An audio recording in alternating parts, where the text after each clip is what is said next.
Bismillahirrahmanirrahim. Assalamualaikum warahmatullahi wabarakatuh.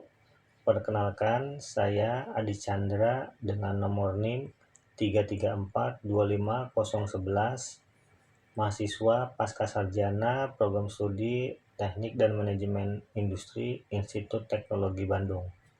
Pada kesempatan kali ini, saya akan mempresentasikan hasil dari topik penelitian yaitu pada mata kuliah Filsafat Ilmu Pengetahuan dengan kode mata kuliah TI 7001 dengan dosen Profesor Dr. Insinyur Joko Siswanto. Baik, pada bab 1 yaitu ada pendahuluan. Di sini membahas terkait dengan pentingnya pemeliharaan. Pemeliharaan aset proaktif sangat krusial untuk menjamin efisiensi biaya dan keberlangsungan operasional, mengingat biaya pemeliharaan mencapai 15 hingga 70% dari total biaya produksi. Di sini referensi menurut Oliveira et al. Dan Si et al. Kemudian transformasi industri 4.0 melalui integrasi sistem cyber fisik, IoT, dan big data menjadi kunci utama bagi industri untuk meningkatkan daya saing serta efisiensi lini produksi di pasar global. Menurut Malinos et al. Dan Eichhout et al. 2022.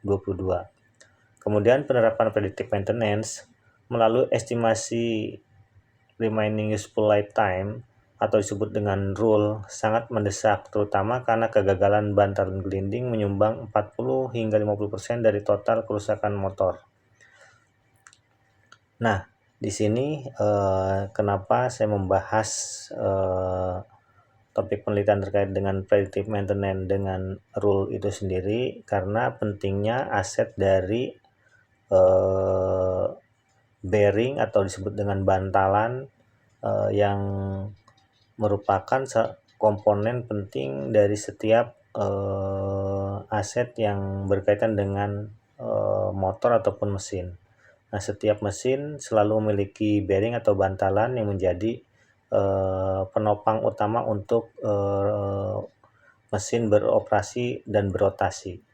Nah, menurut penelitian, kegagalan dari sebuah bantalan pada sebuah mesin ini diperkirakan 40 hingga 50% dari total kerusakan motor. Jadi menurut penelitian dari Eichhout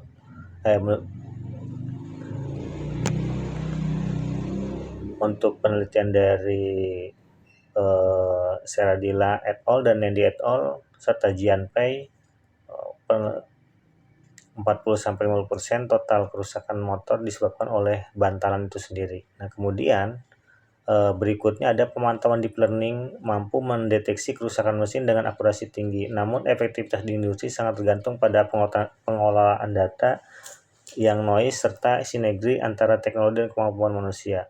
Nah, pada penelitian-penelitian masa kini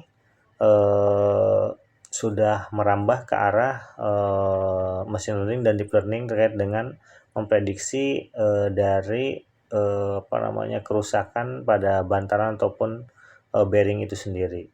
Nah, di sini data diperlukan bagaimana degradasi pada sebuah bearing itu sendiri yang akan dilakukan analisis dalam pemantauan kerusakan.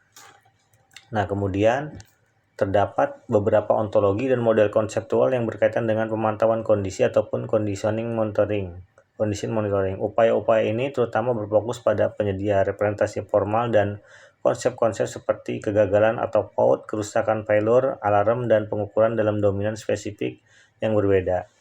Nah, berikut ontologi dan model konseptual yang berkaitan dengan pemantauan kondisi. Nah, jadi di dalam rencana penelitian saya bahwa bearing itu akan dipantau kondisinya secara real time begitu nantinya ke depannya.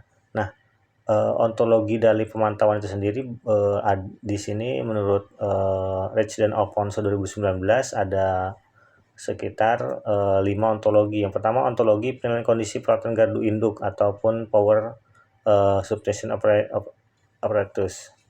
Nah, di sini menurut Rich dan Alfonso. Nah, kemudian ontologi yang dikembangkan untuk memodelkan pengetahuan terkait prognostik manajemen, ontologi untuk energi angin atau wind energy, dikembangkan melalui proses konstruksi, kemudian ontologi kereta api yang dalam pertujuan memodelkan informasi konseptual, serta ontologi untuk memodelkan integrasi sistem pemeliharaan. Nah, di sini beberapa referensi fundamental penelitian untuk rencana penelitian saya. Ada beberapa referensi, itu ada dari Ren et al, kemudian ada dari Chen et al, Jin et al, Badre Zhu, serta yang terakhir adalah Jian Pei. Nah, untuk Ren et al sendiri membahas terkait dengan penggunaan deep autoencoder untuk menangkap dinamika degradasi bearing secara lebih akurat. Namun di sini hanya Mao et al hanya membahas terkait dengan kondisi bearing secara dikotomi atau membahas terkait normal atau gagal. Hal ini kurang representatif untuk sistem pemeliharaan prediktif modern yang membutuhkan klasifikasi kerusakan multitahap yang lebih mendetail. Nah, kemudian juga dari penelitian Jin et al serta Chen et al, walaupun sudah mengkombinasikan, namun model kompleks seperti transformer seringkali memerlukan sumber daya komputasi yang tinggi. Selain itu, metode tanpa pengetahuan ahli yang diajukan oleh Chen et al pada kenyataannya masih membutuhkan pemrosesan awal spektrum frekuensi yang memerlukan pemahaman dasar tentang karakteristik kegagalan bearing. Nah, begitu juga tren terkini yang dibahas oleh Bandri dan Ju et al, masih ada celah penelitian. Celah penelitiannya itu adalah yang masih ada bagaimana memastikan transisi antara klasifikasi kerusakan tersebut tidak menyebabkan lonjakan prediksi atau prediction jam. Sebagian besar literatur masih berfokus pada akurasi regresi akhir, namun seringkali mengabaikan stabilitas klasifikasi. Nah, di sini berdasarkan literatur yang akan dibahas yaitu adalah fokus terhadap mengintegrasikan dua kondisi, yaitu adalah klasifikasi kerusakan serta rule itu sendiri. Nah, berikutnya yaitu adalah reset question. Berdasarkan latar belakang yang telah diuraikan sebelumnya, maka dirumuskan permasalahan yang akan diteliti. Di sini ada 4 rumusan. Pertama, bagaimana mekanisme ekstraksi fitur mendalam dapat dioptimalkan, bagaimana pengaruh integrasi arsitektur paralel terhadap akurasi klasifikasi. Yang ketiga, bagaimana penggunaan mekanisme atensi pada model transformer.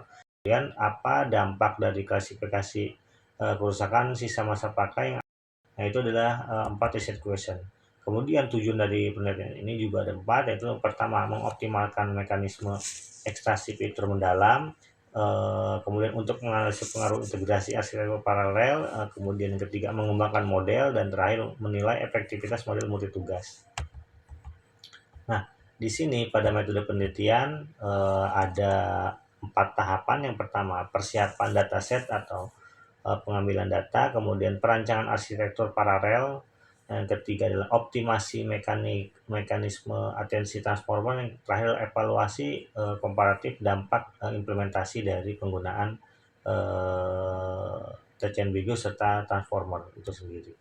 Nah, asumsi penelitian di sini ada 4 asumsi.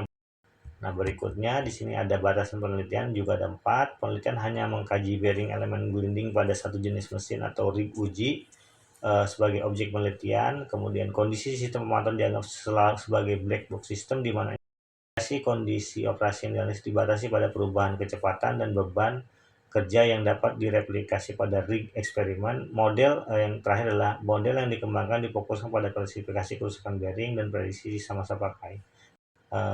Berikut juga ditampilkan jadwal penelitian mulai dari semester 1 sampai dengan semester 6 rencana. Yang terakhir ada daftar pustaka yang saya ambil sebagai rujukan dalam rencana penelitian ini. Mudah-mudahan penelitian ini dapat berjalan dengan lancar. Dan terakhir saya ucapkan terima kasih kepada dosen pembimbing, promotor, serta dosen mata kuliah Pak Joko yang telah membantu dalam mencerahkan rencana topik penelitian saya. Terima kasih atas perhatiannya. Saya akhiri. Wassalamualaikum warahmatullahi wabarakatuh.